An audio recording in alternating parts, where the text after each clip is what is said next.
Thank you all for joining the Graduate Academy's workshop series. Today's topic is titled Pedagogy and Building Courses Online.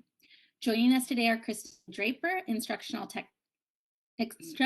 designer, and Wilson, embedded educational technologist, and Ted Weissman, embedded educational technologist, all with the Office of Online Education. They will be sharing strategies to engage online learning and build a virtual community. I'm going to hand it over to them now to get us started.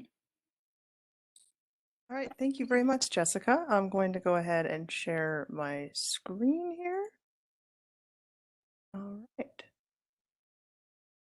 Just a second, I want to pull over the participants and chat so I can see what's going on. Right. So yes, we are excited to be here as well. And excited to talk about this topic. Even recently looking at some of the journal articles and what's coming out in publications, blogs and different articles. This is a big topic, especially as we're sort of transitioning back to maybe a hybrid format as well, and thinking about the practices that we can keep moving forward from our transition to online during. Really excited to present this topic. And I'll let Christine and Ted say a little bit more about themselves and their background, and then we'll get into some of the content. I believe the poll is still running, so if you haven't had a chance to do that yet, we'll take a look at those results in just a few minutes. Hello, everyone. My name is Christine Draper, and I am a two-time alum of UNLV. I've had an interesting journey. I started off as a CCSD teacher back in the day. And silly me, after I got the PhD at UNLV, I went off to Georgia for 10 years. I was a tenured associate professor of education at Georgia Southern University. And due to some family health issues, needed to come back here. And now I have an awesome job where I actually get to work with faculty and help them design their courses. So I'm an admin now rather than in the tenure track faculty position that I was. So that is my background. I'm very excited to support you on your journey as graduate students at UNLV because it was so pivotal in where my career has started and where it has ended up. And I'm very happy to be back where it all began. Hello, Ted Weissman. I work at the Office of Online Education. I'm the embedded instructional technologist for the College of Education. My background as well is K-12. I worked in various roles in the K-12 school, all the way from teacher all the way to administrator, worked at Clark County and in Nye County. And then I was a graduate assistant for the office for educational psychology, higher education for 2 years, as I am finishing my doctorate in teacher education. So kudos to you all for keep on going, keep it, you can do it. And this is just a great opportunity. UNLV has been great to me and the opportunities that it provides. And like Christine, I think I have the best job. I get to use all the skills I learned in education and help people just get the most out of their courses, both faculty and students. And I think that's kind of the big important thing about this, where we're focusing, is that we want to make the experience beneficial, enjoyable, productive for both the teacher and the student. So I'll turn it over to Anne and Christine, but I'm excited to be here. Thanks for having me.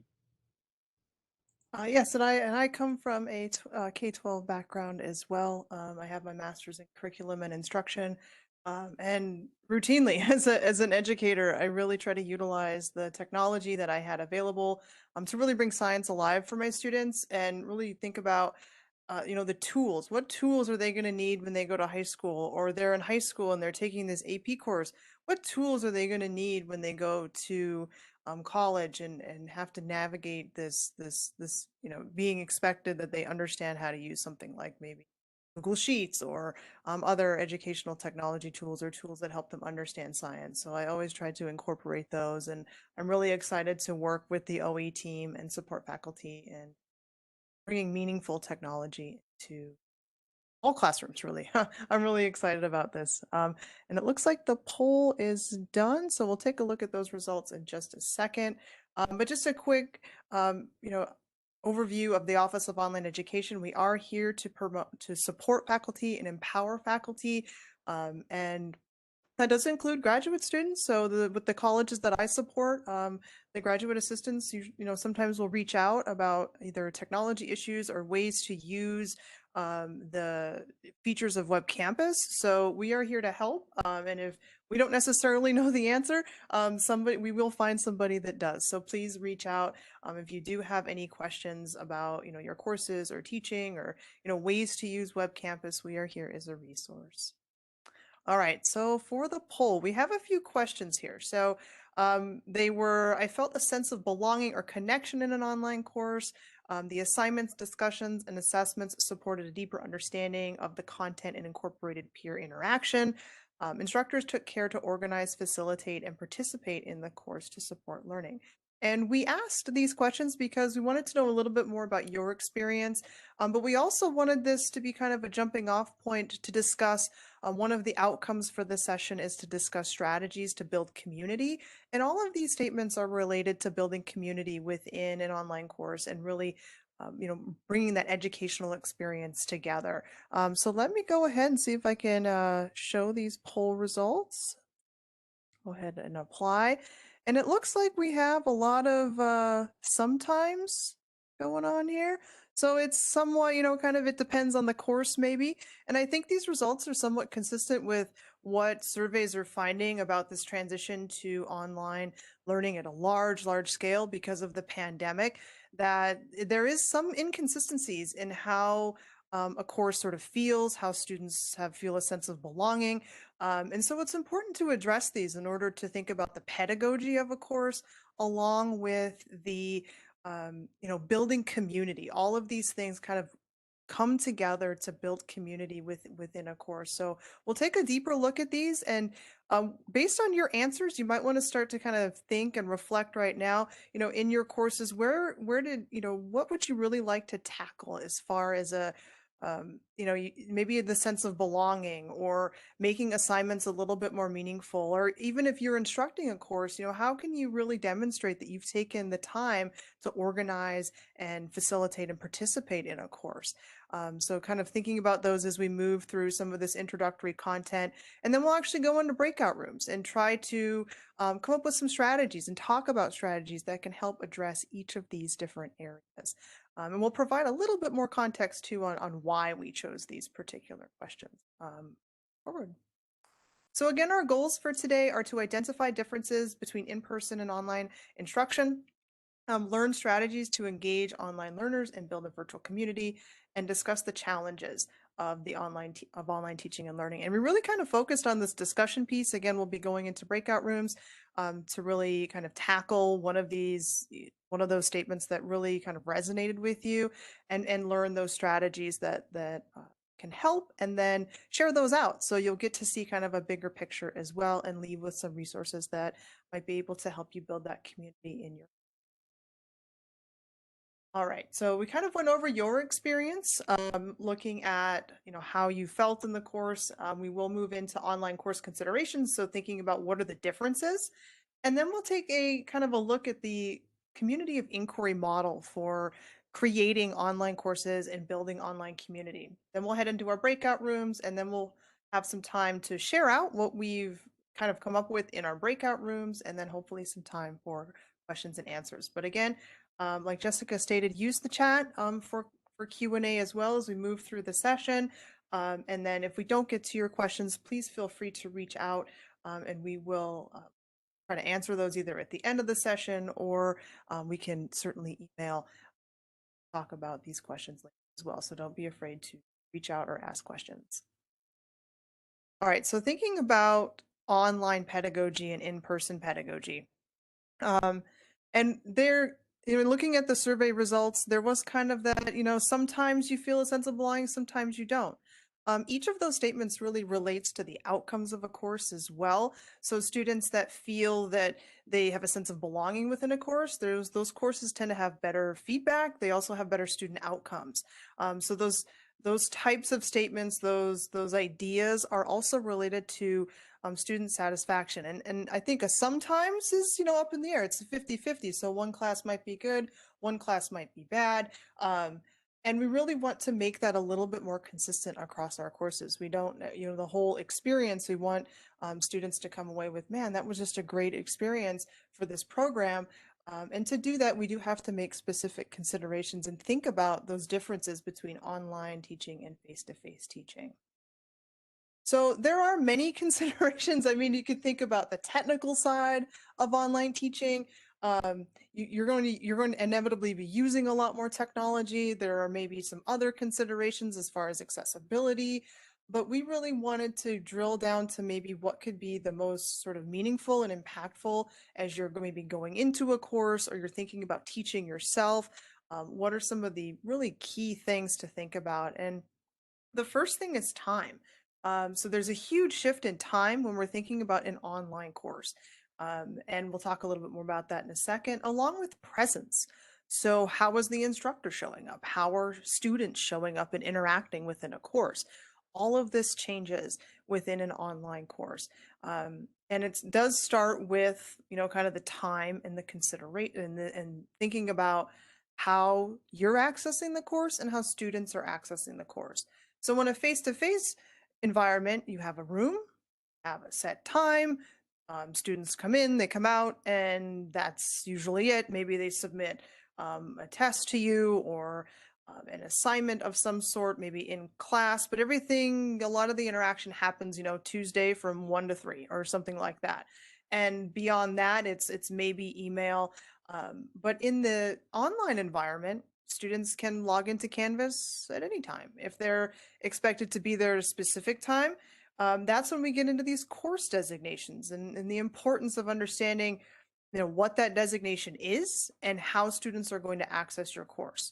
So for something like a synchronous remote course, it's important to let your students know, hey, we are meeting, on WebEx at this particular time, and those expectations should be very clear to the students, as opposed to maybe an asynchronous where they may not have to log in every single day, or they may be logging in at different hours. So there's a huge shift in time.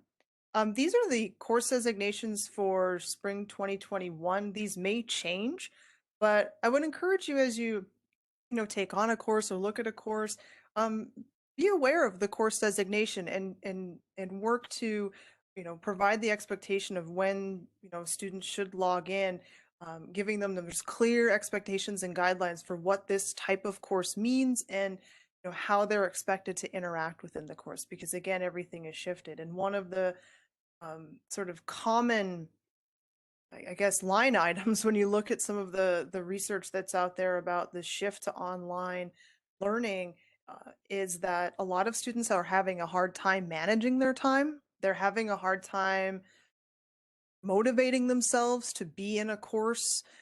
It's not the same as, oh, I have to get in my car and drive, to UNLV and park and plan all this out. It's a different way that students are using their time. So any way that you can explain those or give those expectations to students, it does help them to organize their time and show up on time and be in the course when it's really necessary. So there's a huge kind of thinking about time and how students are spending their time and how you're spending your time as well. Using these course designations to really kind of balance everything out, I think is helpful. And even utilizing some of the features within Web Campus to help with time, like the calendar or using Google Calendar. So those are some of the things to think about and maybe even help students with thinking about, how do I do this online course? We'll think about how you're using your time in this course and when you're going to dedicate time, of course. All right, the next one is presence. And this is where we'll spend a lot of our time today, especially in the breakout rooms, thinking about presence. And that's where these questions come from. So the first question, I felt a sense of belonging within a course. This is an important component to building the educational experience in the online world. And the model that we use at the Office of Online Education to really frame the way that we design courses or provide suggestions or even professional development is always going back to this community of inquiry. This was developed by Dr. Randy Garrison and others, and in recognition of, this was early on, he recognized that video conferencing could have a real potential in learning, kind of stemming from distance education.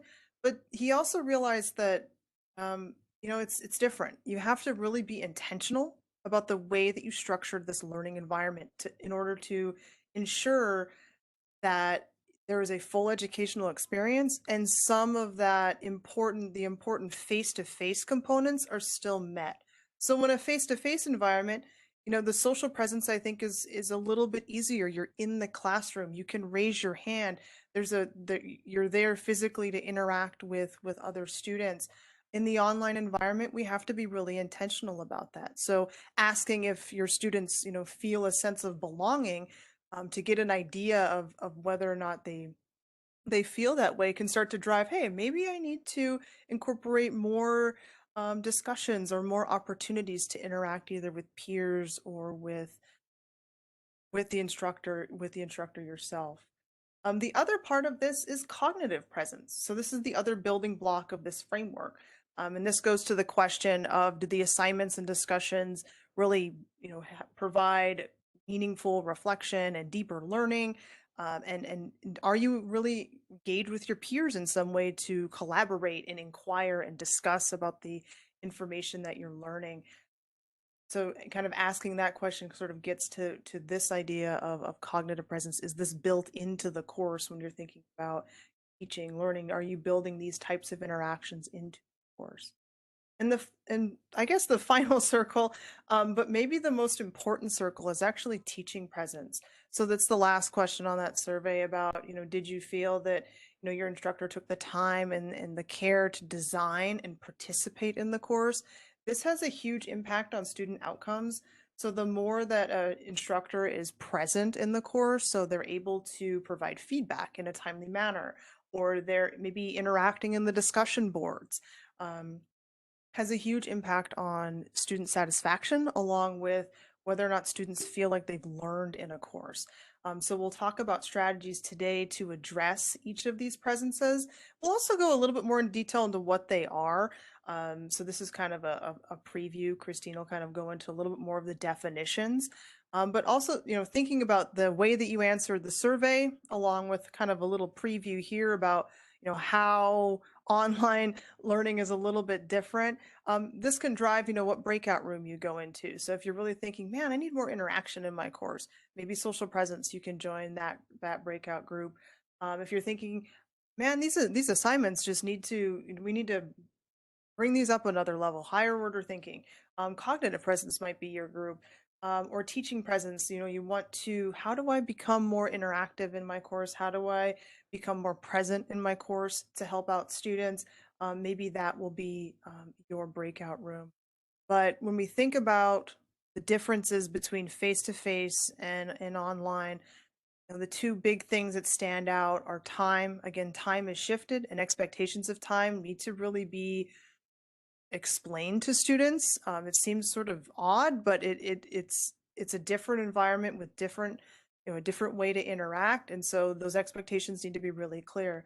Same with the way that the course is structured. So thinking about the community of inquiry, I think the biggest thing looking at this framework beyond the definitions is that it has to be intentional, and there has to be or the courses that have these components tend to have better student outcomes, and they tend to have more students are more satisfied with these types of courses. So it's important to kind of think about maybe issues that are in your course and frame them within the community of inquiry, and that actually helps to find resources to help and ensure that you can address these issues. So we'll kind of talk a little bit more about each definition, and then we'll get into our breakout rooms coming up next. So I will hand it over to Christine. And in the meantime, if there are any questions, please add them to the chat, and please add them to the chat, and we'll go ahead and move forward.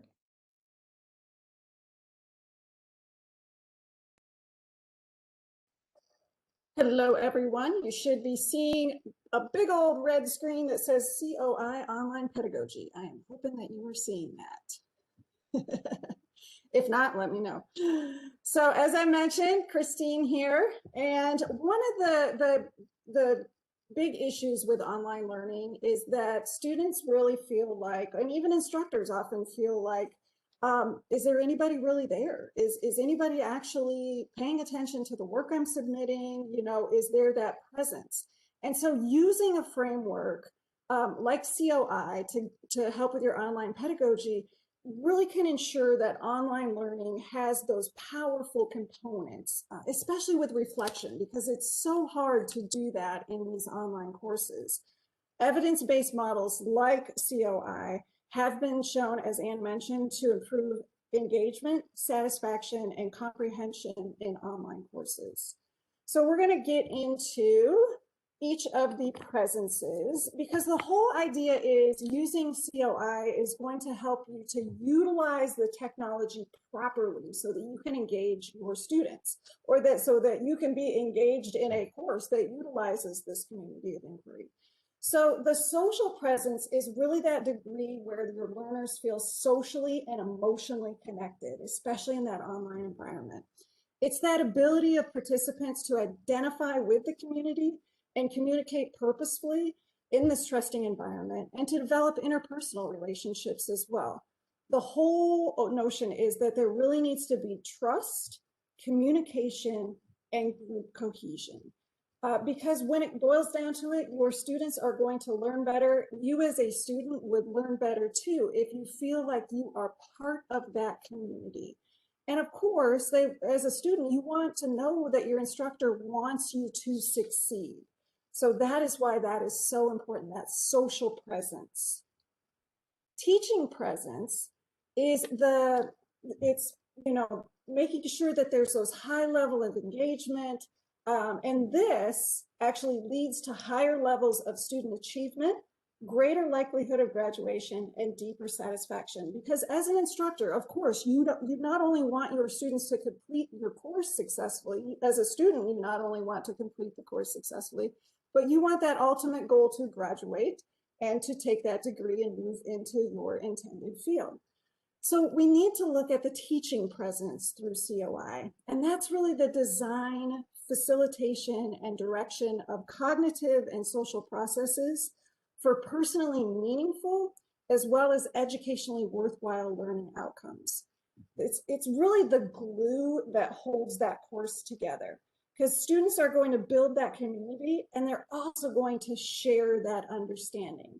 And that's what's going to create that learning experience where the instructor really facilitates, supports, and guides the learning. And that's what's going to make that course so successful.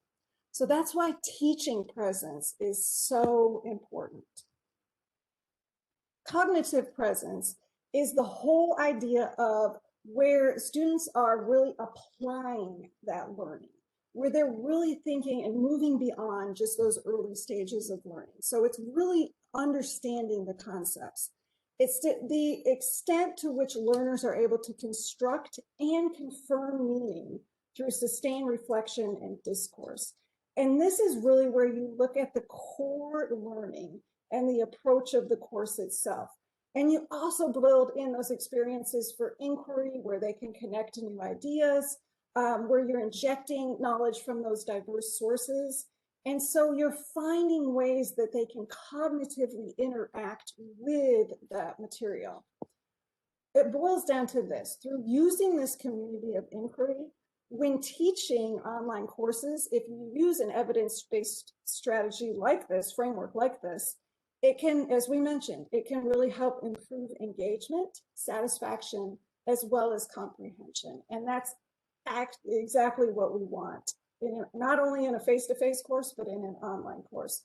So we're looking at this through the online lens, and that's what we're going to get into for this next activity. Ted, I'll go ahead and keep presenting my screen. It might be easier. And Ted is going to run us through this, what we're going to do next. Perfect. So essentially we're going to, so first thing I'm going to do is in the chat, I'm going to add our Padlet. This is the link that we're going to use in order to access the document where we're all, it's going to be a shared document that we all use. And I'm not sure if people are familiar with Padlet. But we're going to go on here, and each person and you're going to pick a presence, right? So you've learned about social teaching and cognitive. You're going to select a presence that you want to have a conversation about. And in there, we'll decide, myself and Christine are each going to facilitate one of the presences. And we're going to have a conversation. So we'll designate a scribe and a spokesperson because we're going to come back and share out. And we're just going to discuss 3 primary areas: a challenge, a strategy, or a Canvas tool.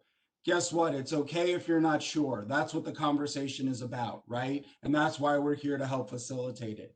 And then you're going to be able to post within Padlet your own comments. It's posted anonymously, so you can put stuff in there if you want to put it in, or we'll maybe do it as a group, however you want to do it.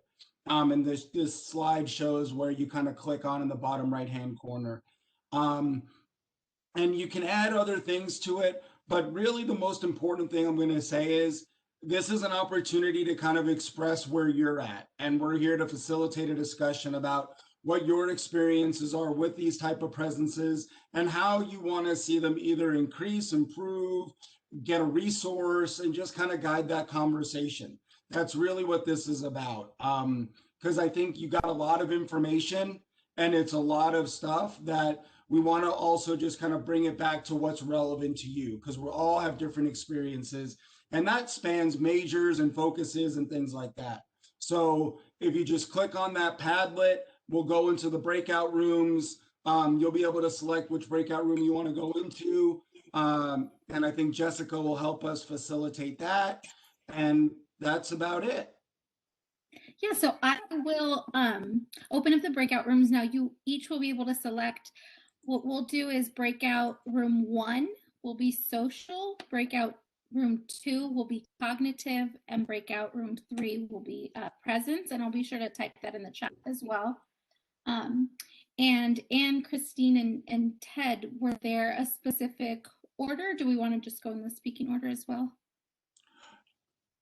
So I'm doing the social presence. Ted is social. Anne, you are cognitive, and Christine is teaching. So like I'm the one who talks a lot, and the one, she's very, intellectual, and Christine's the teacher. So she makes sure we all do it. Although I didn't talk that much in this yet. So I'll go, and you'll be able to select your room. So I'll go ahead and start those now. A moment of truth. Were people able to access the Padlet, and did we get some people participating? It looked like it was. Go team. Yay. All right, that was just my question. Just making sure.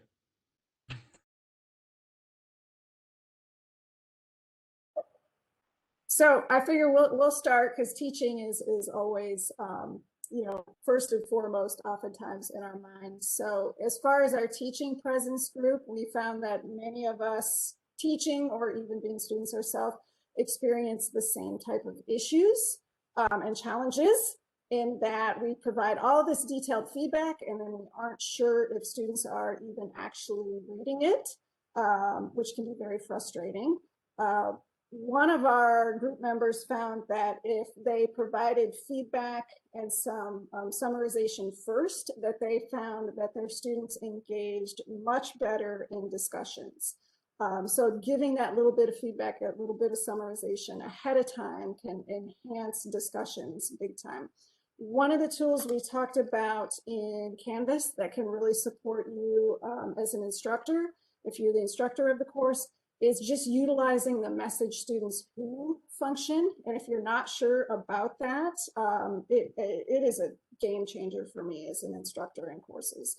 If you click on an individual assignment, there's 3 little dots. I call it the Twinkie because it opens up, because there's good stuff inside those 3 little dots, just like a Twinkie. And so it opens up your little window, and there's a message students who function that you can pull up. You can do it by grade, as far as like if they got 70% or below. Yeah, Twinkies are amazing, Ted. You can do it by if they're missing assignments. And I was telling my group when I started utilizing that simple tool in Canvas, because it looks like they get this individualized message just from the instructor, when really there might be, 10 messages going to those individual students who can submit. 95 to 97% of my students would respond back to me and say why they had missed that assignment. Thank you for checking on them. What can I do?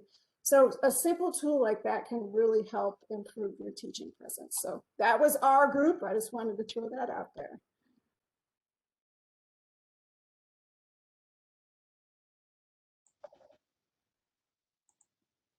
I guess we're group number 2, cognitive.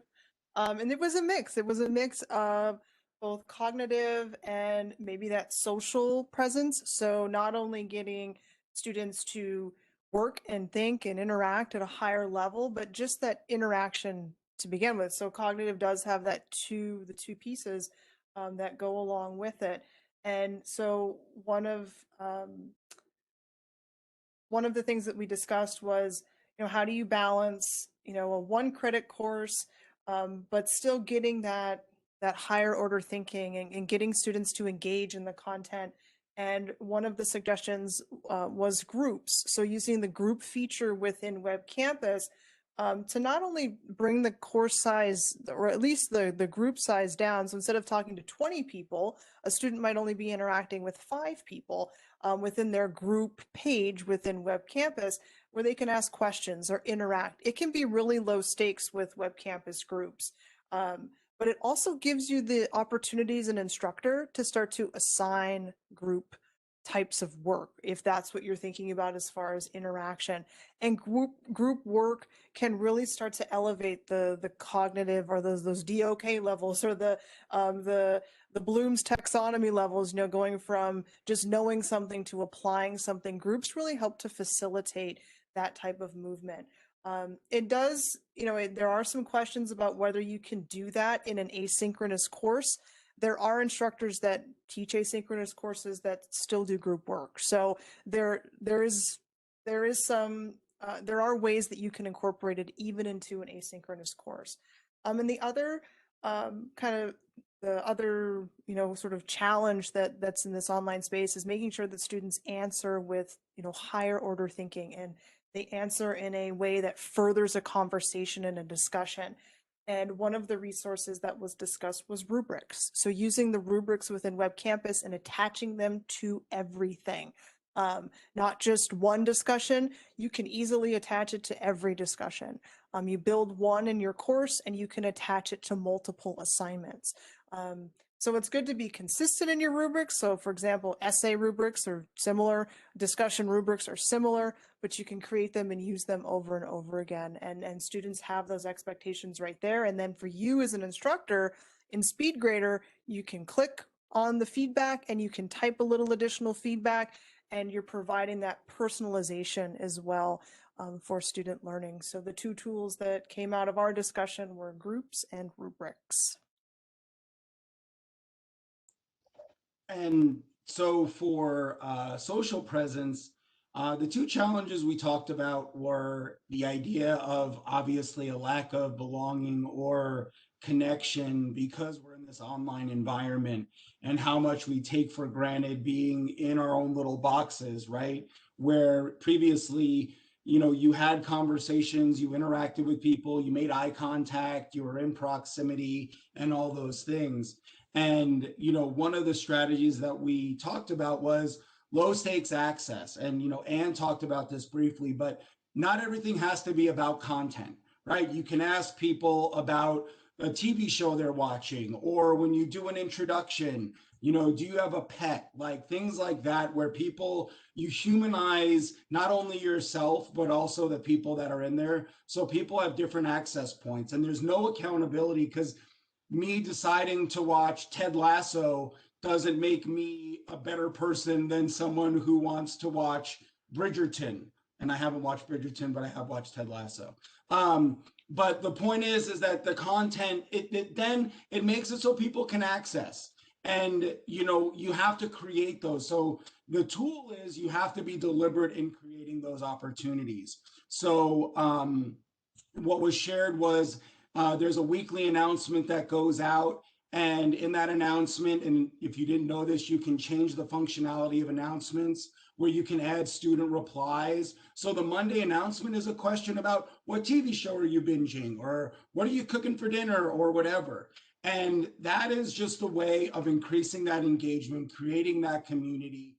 Also, the introduction in the beginning of a class and leading by example is another thing that is really important, where you put yourself out there first as the instructor and you kind of set that tone. You can put a little video in, you can put, record yourself talking. It doesn't always need to be text. And so just those types of things where high access, low stakes, and really just kind of the humanizing part.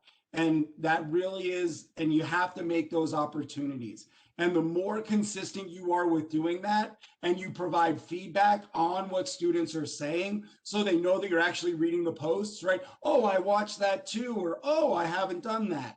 So that they get that little bit of affirmation throughout. That'll maintain that level of engagement over the course of the semester, as opposed to, hey, good job the first one, and then we all kind of start to diminishing returns. So that's the things that we talked about. Announcements and discussions. Good job.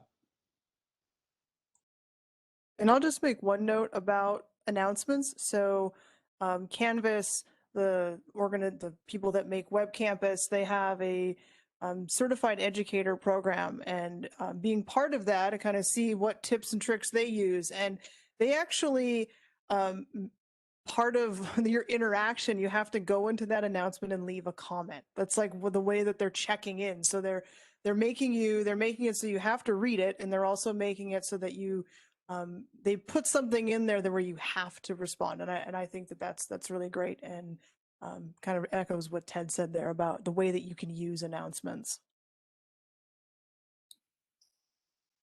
Thank you for all the summary from the 3 breakout sessions. We do have some questions coming in that I do want to read out in case anyone isn't able to access or can't see the chat. Our first question was, is there a Web Campus template that can be imported into our own unpublished courses? And how can we do this? I did see Christine and Ted start to answer.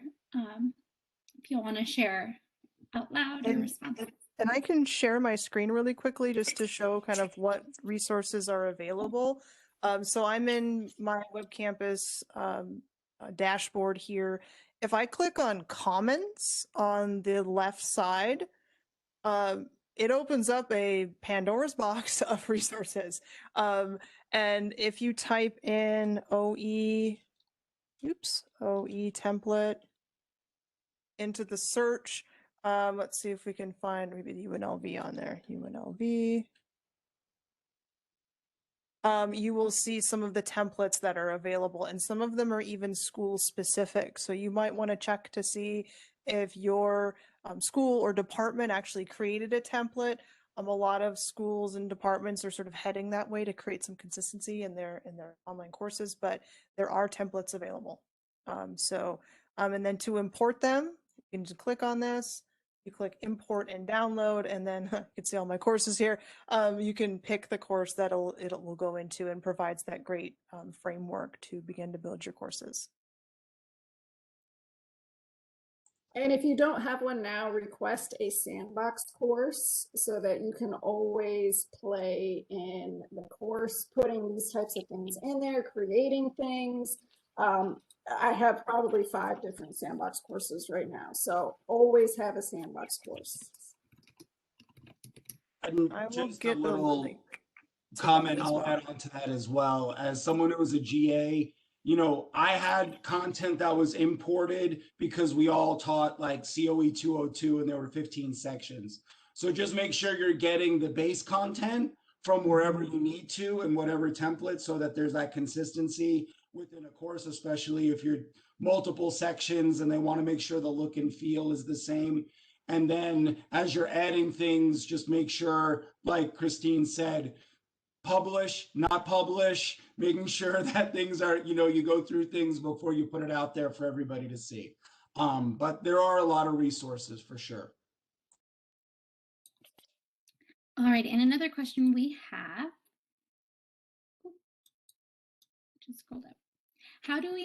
How can we manage outside group communications like GroupMe and get them to use the groups and discussion boards within the course?